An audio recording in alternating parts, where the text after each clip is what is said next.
Bonjour à tous, je suis le Débat d'idées, je lance ma chaîne YouTube aujourd'hui qui parlera principalement d'échecs et de poker, voire d'autres idées de vidéos si j'en ai.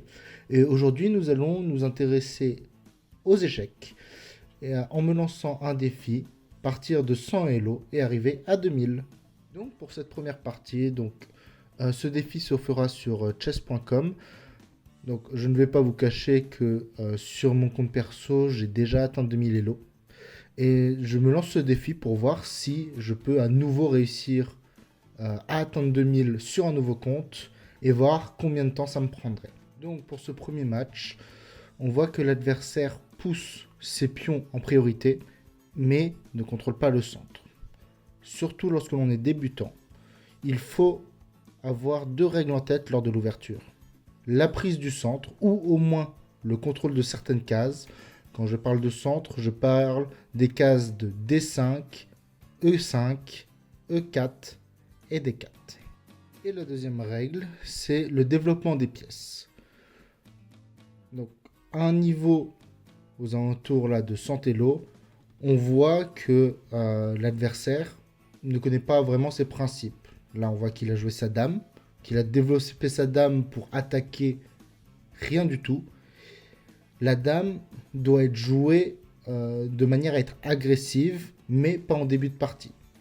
Donc il y a bien le mat du berger qui peut être fait avec la dame en début de partie, mais qui est très rare, à faire, surtout lorsque l'on veut progresser. Lorsque l'on veut progresser, il faut plutôt privilégier le développement des pièces, le contrôle du centre et ne pas se retrouver submergé lors de l'ouverture.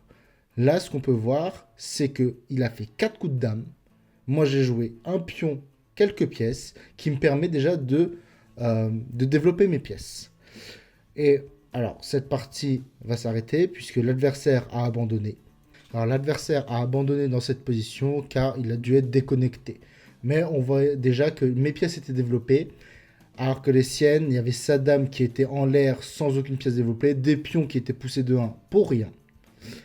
Et à ce moment-là, ce n'est pas possible de jouer, il faut réussir à, on va dire, créer des espaces pour ces pièces qui passent par le contrôle du centre, ainsi que des pièces qui se retrouvaient à leur place d'origine, comme les deux cavaliers et le fou noir, qui n'ont pas bougé même après 10 coups. Alors que dans une partie classique, au bout du 10e coup, il faut déjà avoir réussi à libérer ces pièces, à les faire sortir, à les développer pour commencer à jouer. Pour cette deuxième partie, alors cette fois j'ai les blancs, je commence avec mon ouverture classique E4, et là je vois que l'adversaire fait A6. À ce moment-là, je me dis il y a peut-être un moyen de montrer le mat du berger. Donc pour le mat du berger, il faut sortir le fou. Bon là il est attaqué, donc je le recule, il faut le sortir le fou sur cette diagonale blanche pour pouvoir attaquer le pion F7. Donc, au vu de ces coups, je vois que son but, c'est surtout d'attaquer mes pièces. Donc, pour le deuxième coup du mat du berger, c'est de sortir la dame pour toujours attaquer F7. Et là, on voit que vraiment, son but principal, c'est d'attaquer les pièces qu'il peut attaquer avec ses pions. Donc là, on voit qu'il fait G6, qui me permet de manger son pion B5 qui était avancé pour rien et en l'air. On voit encore à nouveau qu'il pousse C6 pour essayer de prendre madame. Essayer encore d'attaquer madame. Et moi je la mets en C4 pour le mat du berger, comme je vous l'expliquais, en F7. Et là on voit que vraiment il essaye tout simplement d'attaquer mes pièces sans réfléchir, sans avoir de réflexion derrière l'attaque. Et ce qui me permet de lui faire le mat du berger en F7. Et qui permet de gagner la partie. Donc là, on voit typiquement un cas de joueur qui veut juste prendre les pièces, ne réfléchit pas à la position, alors que les échecs, ce n'est pas juste attaquer les pièces et les manger, c'est vraiment une guerre de position, une guerre stratégique. Alors, la dernière partie que je vais vous présenter aujourd'hui est un peu plus intéressante. Donc on voit déjà que l'adversaire réalise une vraie ouverture, c'est-à-dire E4, G3 et fou C2. Il développe ses pièces et il contrôle des cases du centre. Donc il respecte les premiers principes. Donc moi, je développe mes pièces tranquillement. C'est une ouverture classique. Alors là, première erreur avec son roi H2. Donc il protège le pion H3 qui n'était pas vraiment en danger et qui ne permet pas grand-chose. Donc là, ce qu'on peut voir, c'est que contrairement aux adversaires précédents, le joueur joue très vite et ne prend pas beaucoup de temps de réfléchir. Donc pour le moment, il ne fait pas d'erreur, mais on voit déjà qu'il a plusieurs secondes d'avance, et ce qui me permet de savoir que il va faire des erreurs puisqu'il ne réfléchit pas à ses coups. Une des leçons qu'on peut en tirer, c'est qu'aux échecs, il vaut mieux réfléchir à ce que l'on joue.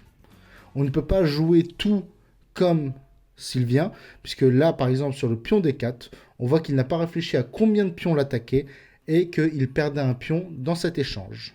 Donc là, il se retrouve avec des pions en moins, et il ne réfléchit aussi pas sur son coup B3 qui me libère la colonne pour le fou et manger sa tour. Donc on peut continuer la partie va continuer, mais avec une qualité de moins, je suis déjà plus tranquille sur cette partie. Donc je ne sais pas quoi faire, donc ce que je vais faire, c'est que je vais ramener mes tours au centre pour essayer de dégager le centre et amener mes tours vers son côté. Donc pour cela, je ramène la tour en D8, et ce qui lui permet de réfléchir. Donc lui joue des coups, là c'est un très mauvais coup puisqu'il me permet de pousser le pion D5 et de vraiment libérer comme j'espérais. Donc là je fais des échanges puisque je suis devant, et comme je le disais, je ramène ma tour sur la deuxième colonne qui permet d'avoir une menace sur le roi directement. Donc je dédouble mes tours, j'essaye d'amener un maximum de pression sur la deuxième colonne. Et à partir de ce moment-là, on va voir que les coups vont s'enchaîner. Je vais vraiment mettre la pression sur le pion F2 avec une dame en C5, tout en prévoyant le coup cavalier H5, puisque cavalier H5 menace un mat en G7. Donc on voit qu'il ne réfléchit toujours pas. Il joue son cavalier H5 tout de suite, qui me permet de manger son cavalier et d'avoir une tour de plus. Et ce qui permet au final, avec le poussage de pion, qui me permet de rentrer la dame, de lui faire plusieurs échecs. Et là, un mat en 2 se prépare avec tour D5 et tour H5 mat, peu importe ce qu'il fait. Cette première vidéo touche à sa fin après ces 3 parties. Donc on a pu voir quand même 3 parties différentes, avec 3 styles de jeu qui m'a permis de voir un peu les bases des échecs. Donc j'aimerais avoir votre avis, vu que c'est ma première vidéo, sur le contenu, sur est-ce que le commentaire est bon, est-ce que vous aimeriez avoir plus d'éléments, plus de choses sur les échecs, et j'aimerais avoir un avis sur cette vidéo qui me tenait à cœur pour commencer cette série, pour essayer d'atteindre 2000 lots. Merci à tous d'avoir écouté, de m'avoir écouté et d'avoir regardé la vidéo, et je vous souhaite à bientôt pour une nouvelle vidéo sur les échecs ou le poker.